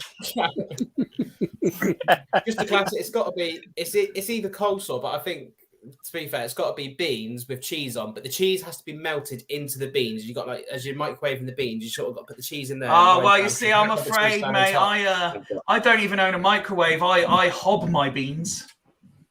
It depends how much time I've got. If I can be asked, I'll hop them because they do taste better. Because I don't really like. Sometimes I don't like the bean juice as much as well. So I have to fry them after, especially like a breakfast. You've got to reduce the bean juice. Mike's predicting that Ben has caviar. Garth You said mine was fucking weird. Richie Rich has caviar. Ben, what topping are you going for? Chicken and Jack's bacon getting lots cheese. of requests to be friends. Sorry, did you say cheese and bacon with beans? Cheese and bacon, bit of chicken in there as well. That's what it is, Okay. ideally. Suppose you can afford the chicken after the prawns. Mark? Real salted butter, baked beans, grated cheese, and crispy bacon. Job done. Okay, nice.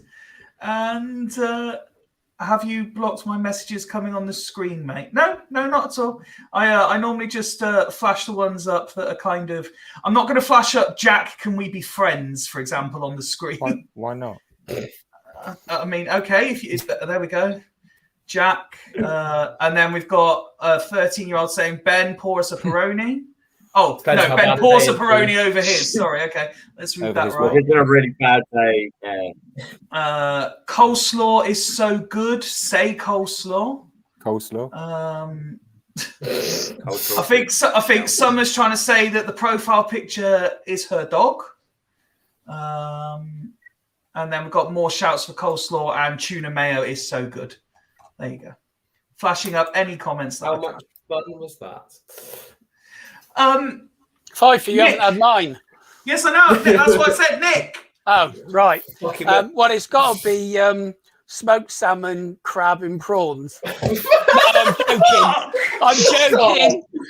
I'm joking. Jack's down with that. The thing is, mate, you told us what you do for Christmas, so Yeah, we but can that's just for completely believe Christmas. that's believable. That's just for Christmas. No, I would have great big knob of butter, baked beans, and cheese. Nick likes that knob on his. I'm so childish. Quite simple. You're so childish. I'm just getting him with our audience tonight. Yeah, Wow. behave, Kieran. Otherwise, you're not sitting next to me next week. There's a suggestion here that Nick is a barbecue beans with a side of sawdust kind of guy. Barbecue beans is nice, by the way. I'm not big on barbecue personally. But the KFC beans, the barbecue, the beans they do there. Oh Yeah, they are lush. Yeah, they're good. Got to have beans and then the side of gravy as well. Oh. Yeah. Okay. My word. Welcome to Man versus Food. Final question before Mike's ridiculously hard quiz. I was watching one of my favourite films before we went live, Coach Carter, and I want to know what are some of your favourite motivational films. So let's start with Mark. Oh wow, motivational films. It depends. Yeah. Wow, motivational films. So, for me to be inspirational to the team that I work with, I've normally got to be in a good mood. And a film that puts me in a good mood always is Dodgeball. Yes, Dodgeball. Yeah, always It's quite cool. it always inspires positive Positivity, that's for sure. Danny, bless her, she's put, I'm basically talking to myself in the Twitter chat. It's boring and lonely in there, but my YouTube kept messing up. I'm sorry to hear that, Danny. I'm sure it wasn't messing up. We have actually been infiltrated by children. But yes, Twitter comments don't pop up on the screen, so no one can see it. Only Facebook and YouTube do. So if Twitter is boring and YouTube isn't working, maybe try the Facebook feed and see if you have better luck there. Welcome to Tech with Fifey. Summer says White Chicks. I'm not sure White Chicks classes as motivational. It is absolutely hilarious. But fuck off, Kieran. White Chicks is funny. So it's not. It's borderline. Garv keeping it very on brand by saying when Saturday comes. I don't even think Happy Feet is a weird film. What's going on? Happy Feet is very good. Ben, weird. Ben, right, who have I asked? I've lost all track. I've only asked Mark, haven't I? Yeah. Anchorman. So, do you say Anchorman motivational? It is for me. That's fine. It makes me roar. Very few movies that make you roar out loud, but that movie does. I love Anchorman, and it motivates me to watch the second one. Jack, have you got a film that motivates you? I don't think I've watched a movie in about 6 months. Well, that's all right, because you're 13 really years old, so that gives you another 12 and a half years of history to work from. I don't really watch movies, so I don't really think I have one. You're too cool for movies, aren't you, Jack? No. Kieran, you're not too cool for movies. You must have one that motivates you. Mean Girls.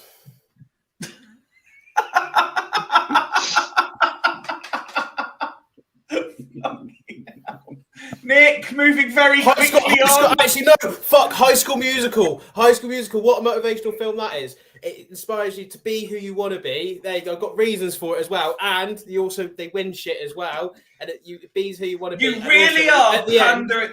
You really are pandering to the crowd, aren't you? Nah. And at the end, when Troy Bolton says, "I choose," it makes me cry. I'm actually going to cry about thinking of High School Musical 3, the endings. I do tear up at it every time. It is like the only film I've ever cried at. And I've watched Marley and Me, Titanic, everything. High School Musical 3 is the only film that I cry at the end, and Toy Story 3.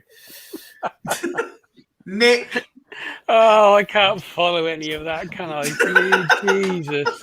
I don't know about a motivational film, but one that got me is About Time. If you haven't watched it, it's a really, really good film. If you want a good laugh, the opening sequence of Paddington 2 is the funniest opening sequence I've watched. It is absolutely classic and brilliant. Tears running down my face from that, and not sad tears either. So, Marley and Me. Marley and Me's sad. It is sad. It's a brilliant film, though. But it's good. But it is. Oh, Jennifer Aniston. Kieran, what are you on tonight, man? Danny says Jerry Maguire. Paddy's tweeted in and said Carry On Camping inspires him. I wonder what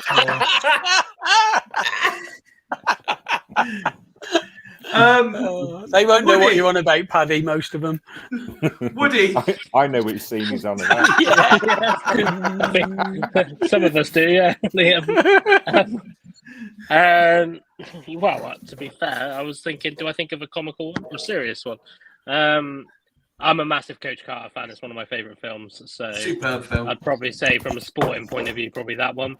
However, Home Team on Netflix, it's a new one with Kevin James in, which is about Sean Payton. That's a good film for motivational as well.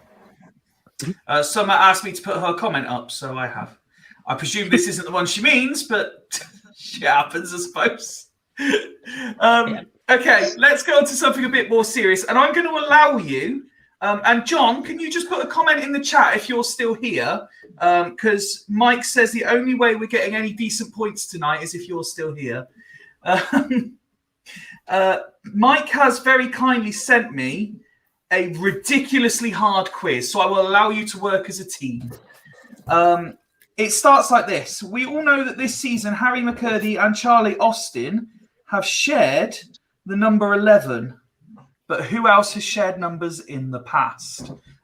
John's just WhatsApped me to say his iPad's gone down as well. So this is simply how it's going to go. All of the players named have shared a number, and I'm going to miss one out of the sequence from that season. And can you tell me who it was? So in the 99-2000 season, who shared the number 6 with Craig Taylor, Paul Furwell, and Brian Smith? Anybody know? Gurney? Gurney is not correct. Sean Taylor? Nope. What season is this again? 99-2000. 99-2000. Williams, what was his name? Aidan Williams. Nope. Number 6. 99-2000. No Googling, please, Wow. people. It's a tricky one. Really tricky one. Kieran was only just about alive. Jack wasn't I've got alive. no idea. I remember Craig Taylor. I don't remember who shared the number. Who was the other one? Do you want a clue? What number? Mark Seagrave was 5. Was Seagrave? Yeah. 5 you might want to give clues, says Mike. So the clue is that the man who shared the number 6 that season is a Premier League winner who is now a manager within the EFL. Colin Calderwood? No. Premier League winner. It's a Premier League winner. Glenn Oddle? No. He's a Premier League winner who is currently managing within the EFL. I know. Go on, Michael Mark. Carrick. Michael Carrick is correct. Mike Carrick. Well done, Michael Carrick. Was he 99-2000? Me. Bloody long time ago. Nick Spider Can wants me to tell you that they are your biggest fan. I don't think they've met Danny yet. No. I think they've been all our biggest fans at some point tonight. The same season, 99-2000, number 9 was worn by Wayne Gray, but who else? Sam Parkin? No. Okay. I'll just name and play old players. George Nadar. No. Frank Ifeanora. Ifeanora is correct, Woody. Well done. I got that first. Just before he went to Gillingham.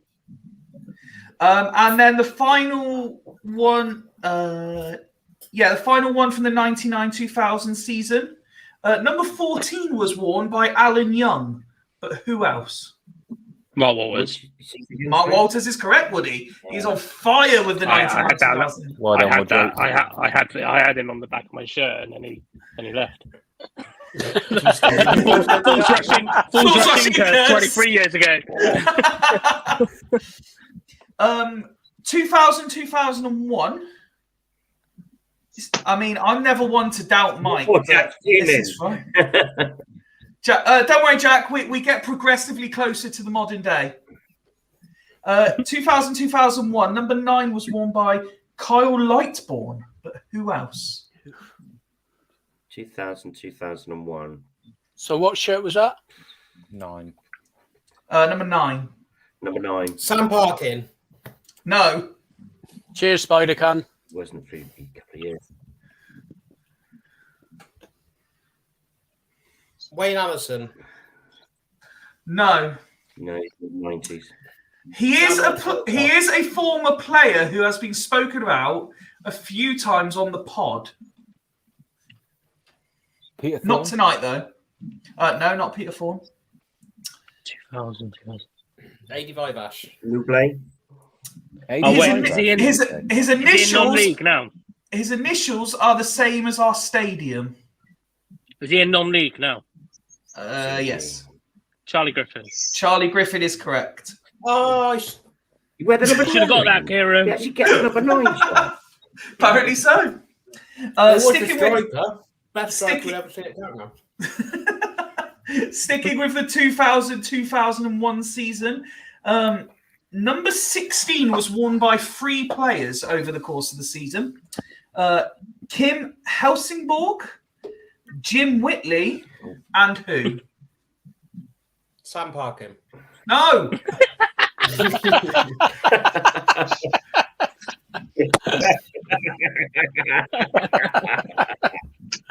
I'm not going to get number 16. Gary Elkins. Who, sorry, Ben? Gary Elkins. Gary did you Elkins. Nope. Yeah, he was 90, wasn't he? Number 16. say? No idea. 20. John may have it. John has WhatsApp me and got the answer. I'll give you guys a little bit more time just in case. John, message me on Twitter and tell me what the answer is quick. It rhymes. It rhymes. So his first one was spelt wrong. He's done a Ben on me. And at first he wrote Teddy. Teddy Sheringham. Yeah, it's Teddy Sheringham. Yeah, Teddy Sheringham. What surname rhymes with Teddy? It rhymes with Teddy. Reddy. Oh, Reddy. Cal Reddy. Reddy is correct. Oh, the lad from Sunderland. Kieran, just a heads up, Sam Parking isn't an answer to any of them, says Mark. John Barnes. Still going to think about another player now. We're now going to the 2002-2003 season. And the number 3 shirt was worn by no fewer than 4 players over the season. Sol Davis, Dean Marnie, Junior Lewis, and who? Alan Reeves. No, not Alan Reeves. Kamingas. Not Kamingas, no. No, You're a fair few years too early for Kamingas. Yeah, I know good I know who he is. You don't remember Minge? Who? Miguel Kamingas? Yeah, no, I remember him. I don't remember any of these players that we spoke about so far because I never saw them, apart from Charlie Griffin. Okay. That's why I'm saying I don't even know what year Sam Parkin played for us, to be fair. Tommy Mooney. That was this year because it John was. John has said Nicholas. Nicholas is wrong. Who did you say who it was already? Just Sol Davis. No, so Sol Davis wore it, Dean Marnie wore it, Junior Lewis wore it, but who else? Grant. What was his first name? Grant. Clark with me. Sol Davis got injured. It's not Grant Smith. So when Sol Davis got in, because we bought in David Peach. Nope. We bought in Dean Marnie because Sol Davis got injured. This is peak Woody era. This he was good. Dean Marnie was a good player. We did have Sam Parkin that year. The same year, Dean Marnie, Johnny Jackson. Johnny Jackson is correct. Woody, well done. Well done, Woody. Woody. This is my era of Swindon. This is pre-cyber, is it, Woody? It's a Sam Parkin era. Woody's like Rain Man. Sticking with 2002, 2003. 3 players wore the number 8 shirt. Jimmy Davis was one. John Sutton was another. But who, quite bizarrely, was the third? Didn't want to wear it. Gerald Eiffel. Gerald Eiffel is correct. Well done, Woody.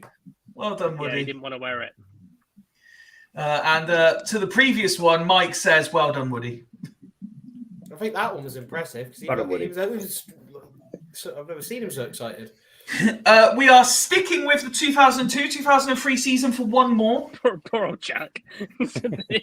Yeah. The number 12 shirt was worn by 3 players. Ian Herring, John Besovic, I can't even say it. Besovic, yeah. And whom? Michael Pook. No. You are, however, probably about the right era now. Hey! This was pre Lee Peacock. No. Gerald Eiffel. I can give a clue because I don't think this is a name that people are going to remember too easily. Timani Diaguara. It is a player from South America. Mike Grella. Oh no, he's like Paul Carter. He's from North America, famously from the United States. Oh yeah, that's North America, isn't it? Yes. I thought Canada was North America. But... Canada is technically North America, yes. Yeah, but I think that's. I thought that was like I don't know where I'm going with this. Is South American. Is it Juancobian? It is Juan That's the one, Cobian. surely. good I shout. don't know. He played about 4 games in 700 years at Swindon, didn't he? I think. We're now- Vine's got his number though. We are moving forward to the 2003-2004 season, where 4 players wore the number 2 shirt. Danny Murphy, Junior Lewis, Sean O'Hanlon, and who?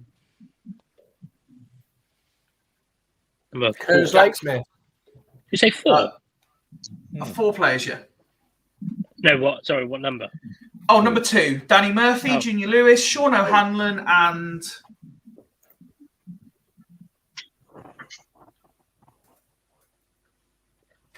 Would have been Gurney at the centre back.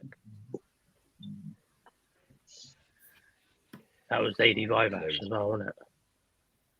And Reeves. Jack's having a nap till he was alive. 61 comments. What's that all about? Don't ask.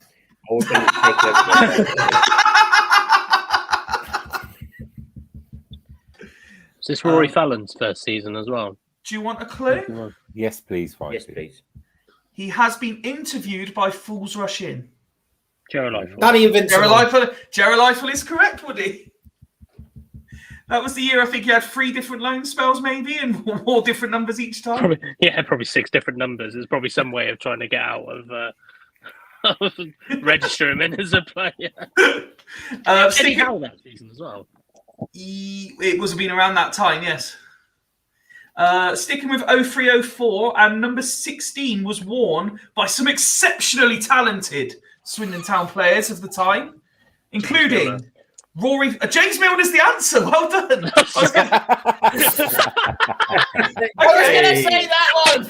I was going to say 16 was worn by Rory Fallon, Dion Burton, and whom? But James Milner was correct. We're going forward to 2004-2005, and the number 5 shirt was worn by Kyle Lapham, Jamie Slabber, and one other player. What a player! 85 Ash. 85 Ash is correct. Well done, Kieran. Yeah, I got one right. Sam Parkin. I said not Sam Parkin, so I'm guessing. We stick with 04-05 and the number 6 shirt that was worn by Steve Jenkins. What player Steve Jenkins was? Oh, Jenkins. Mikey Jenkins. Paul Mitchell also wore number 6 and one other player. Gurney. Andy Gurney. Gurney is correct. Well done, everybody. Now, this is one that I'm expecting straight away, Ben. I'm looking at you here. Sam Parkin. 04-05, Lloyd Apara wore the number 14 shirt, as well as one other player. Who was it? Christian Roberts. Christian Roberts is correct, Kieran. Get in, Kieran. Good shout, Kieran. Christian Roberts. Oh, Christian Roberts. Christian Roberts. Used to play for City, but he's all right now. Oh, Christian Roberts. In the 2000, all right now. Sticking with 2004-05, and no fewer than 4 players wore the number 21 shirt, and it was a who's who of future Hall of Famers. Peacock. No, there was Darius Henderson. Oh, player. Jamie McMaster. Who? Ashen Holgate. Oh, what a player. And who else? Sammy Igo. No. 7. Royce Brownlee. No. Roy Fallon. What player Royce Brownlee was? No, not Roy Fallon, no. What a strike against Barnet. Not Mark Yates. Nope. Blair Sturrock. Nope. Lucas Djukovic. Who else did we have that season? It's going to be a lone player, isn't it, probably? It was a lone player. Lee Holmes is correct, Kieran. Oh, well then. Somebody is definitely reading the Swindon Town FC website and just picking squad players knowing he can see the answer. aren't you, Kieran? No. 0506. And the number 9 shirt, was worn by Tony Thorpe and one other player. Sam Parkin. Jimmy Puritan. No, No, Puritan and was his no. partner.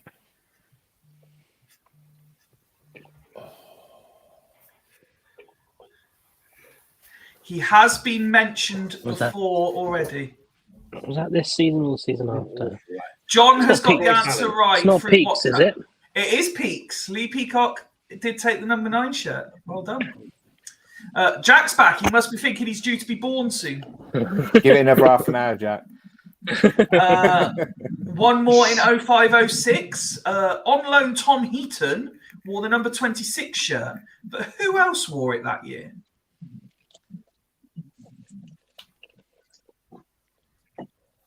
Alan Young. No. Oh, what a player.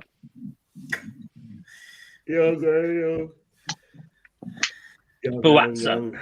Not Buatsa, no. Oh, another quality player.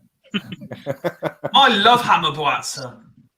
What a player. Yeah, it was a good That player. was the first season we had Diagora or whatever. Tumani his name was. Diagaraga.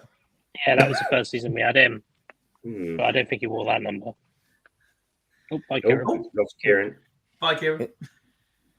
Have we got a clue, Fifey, for this one? You can have a clue. Aside from the fact that he was mentioned in an earlier round, he has been plying his trade in the Championship as a striker. Jukovic. Lukas Jukovic is correct. Again. Now, a player I have mentioned a quality lot of. A player I've mentioned a lot of since we started Fools Rush in, wore number 4 in 0607. Sofiane Zabou. But who else wore number 4 that year? Nobody worthy. They should have retired 4 after Zabou left. Shaq Hewlett. Hewlett is not right, I'm afraid. 0607 was Wise, Poya, Ince. Ince is correct. Oh, somebody that shouldn't have ever put a Swindon shirt on. Told you it wasn't worthy. Zabou was a much better player. Fancy having Sofiane Zabou and then him. Same season, Andy Lonergan and Gus Poyet both wore the number 22 shirt. But who else did? Who took over from Wise? Can't remember now. Sturrock. Blair Sturrock. Blair Sturrock's correct, Mark. Well done. What a shit player that stole a football living, I tell you. Honestly. Must need to get Blair Sturrock. Horrendous football. Oh, he is like Blair Sturrock is the footballer to Scotland's But that season, though, career. Barry Goalie. Cole that season, though. What a Barry Core, what a player. Very cool. Okay. Very cool. 0708. Very cool. And Franklin Anita wore the number 37 shirt. You are, yeah. Alongside who else? 37. Yeah. Right. Not a clue. Where are we at now? Jack's just throwing a strop. It's all right, Jack. Some of us ain't got a clue either, so don't worry about it. Jack's been asked the question. Who To be played fair, number guys- 32nd the year before he was born? To be fair, guys, I'm quite 0607. impressed with how well you're doing with this. Is this, Oh, I'm guessing because 607. of the high number, it's going to be somebody from the youth ranks. At this point, would have been a youth player, yes. Nathan Thompson. Nathan Thompson, well done, Woody. Great one, Woody. Good lad. Nathan. We're going back Play, to though. Louis. we're going back to Christian Roberts, who in 0809 wore the number 7 shirt.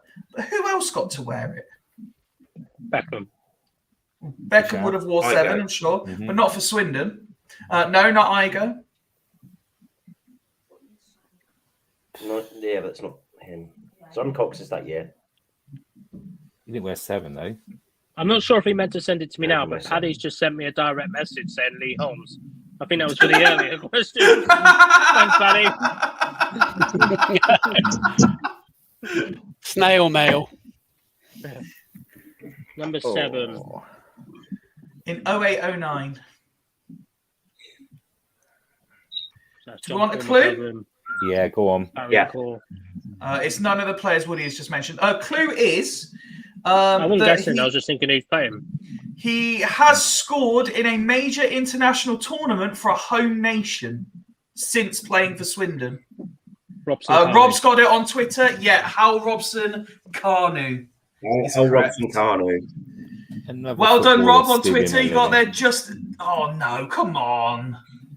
Really? Yeah, he ain't that That's good, is he? harsh. It's not world class. He's better than some of the players on this list.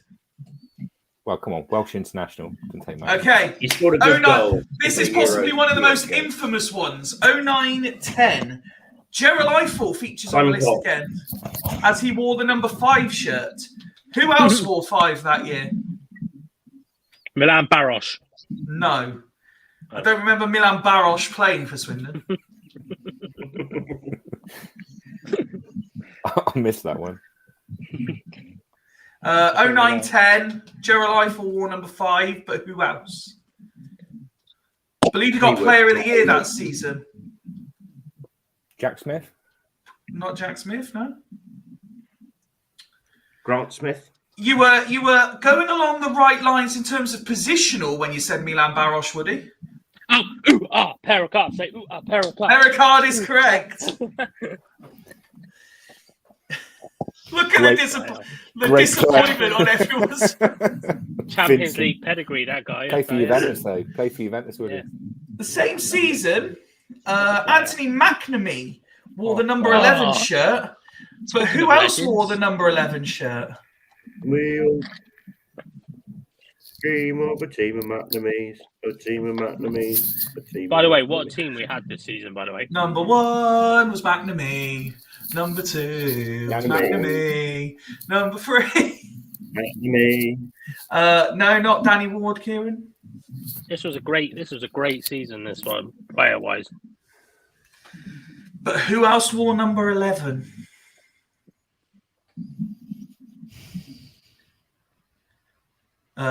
Mark's had to go and reload Google. It wouldn't have been Lloyd Macklin. Number 11. I'm gonna have a clue. Want to have a clue? Do you want some That was clues? Alex Revel's Clue. season. Alex Revel as well, but I don't think he was 11. If not Sheehan, Kieran. Do you want some clues? Well, that's not a bad shout. A Manqua.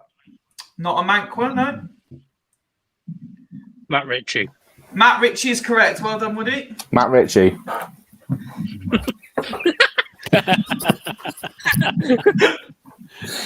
Is there a delay? Is there a delay with you, Mark? Yeah, sorry. No, you gotta wait. You gotta wait until it gets. Last He's one still for on the 09. home. Matt Ritchie.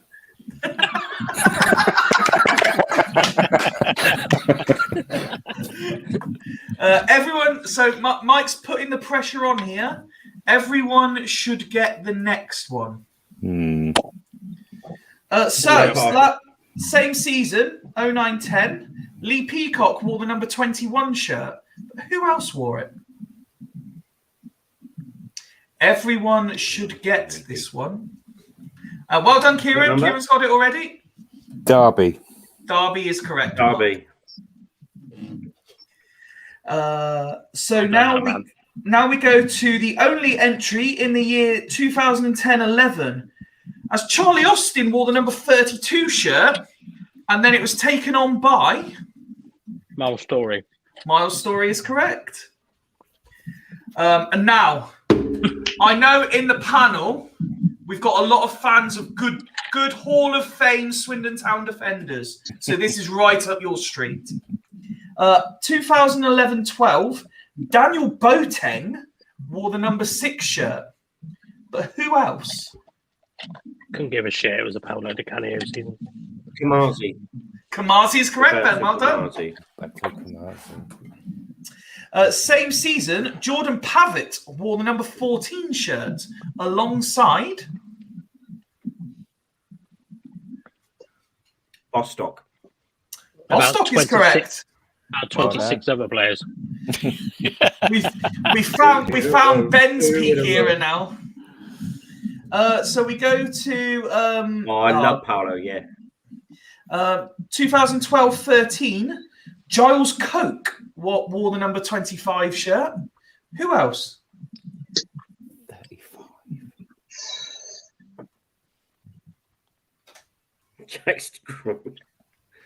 Come on, Jack. How old were you here, Jack? 4? Number 25. I don't know. 4, I 3. met Jack, yeah. So he was 35. 25. Oh, 25 shirt. No, it wasn't Adam Rooney. Rafael De Vita, or was he 23? Not De Vita. That's disappointing. I'm out of pick and mix. Do you want a clue? Yeah, please. Yes. The clue is it is a central midfielder still plying his trade in the EFL, but went on while at Swindon to dominate his national or international competition.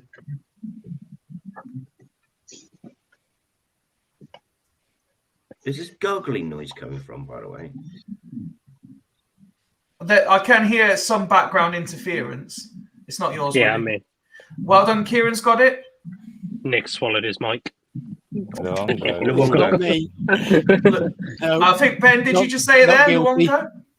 Nassano Luongo. Luongo is correct. Well done, that man.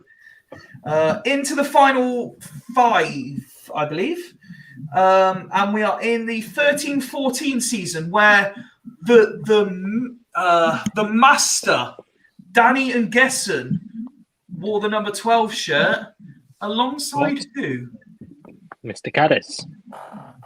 Caddis is correct. Rob's tweeted in, not quiz related, but Jody Morris has just dropped in at 4-1 out of nowhere. Oh, that wouldn't be a bad shout. Although I never pay attention to the odds. That would be brilliant. There you go. Instant live reaction for Fools Rush in. Just got an erection there. Oh, not again. Don't tell Woody. Don't tell Ned, rather. Ned's on his way, don't worry. 15-16 season, everyone's favourite, Wes Thomas, wore the number 14 shirt. But who else wore 14 that year?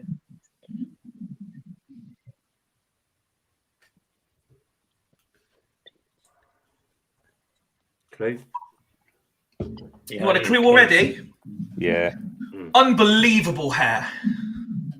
Doughty. Doughty is correct. Well done. Beautiful specimen of a man. Beautiful specimen. Doughty's a beautiful man. Everything about that man is beautiful. Garv, in relation to Rob's tweet, saying that would be class.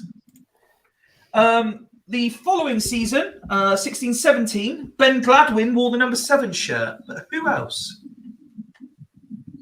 David Beckham. Again, I'm sure he probably did. Cristiano Ronaldo. Again, probably, yeah. Ronaldo. Eric Cantona. I don't believe he was still playing.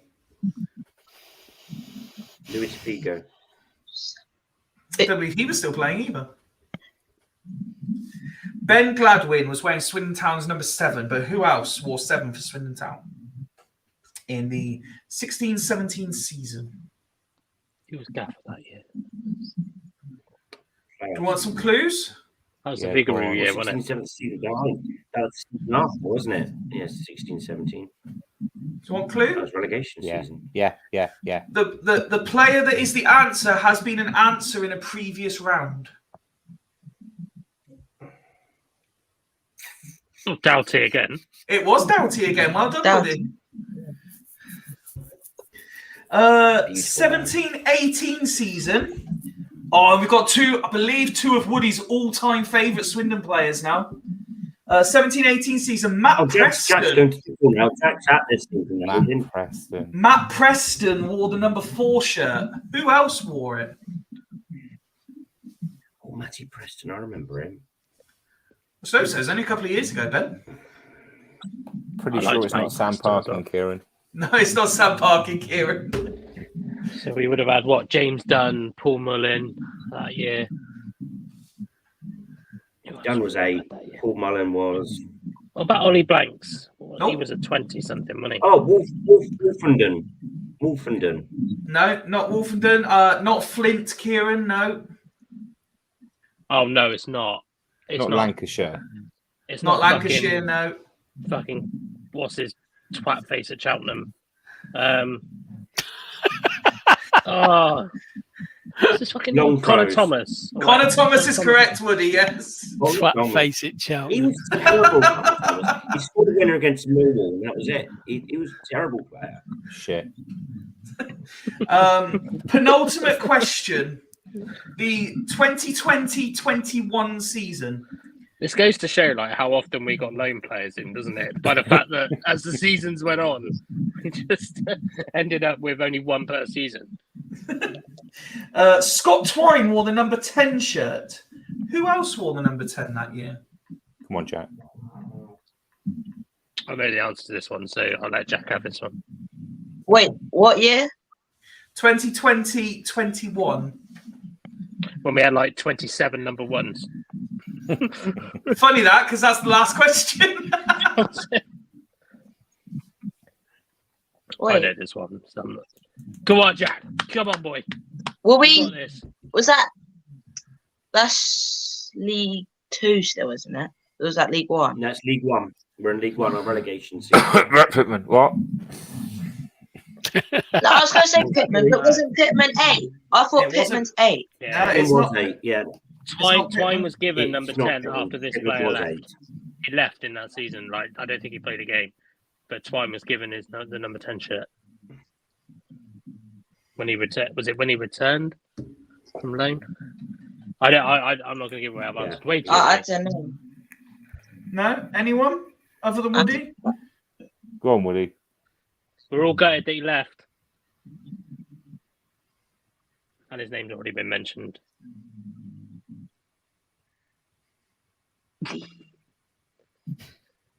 Got Woody. Michael go on. Dowie. Michael Doughty is correct. Michael Dowie, yeah.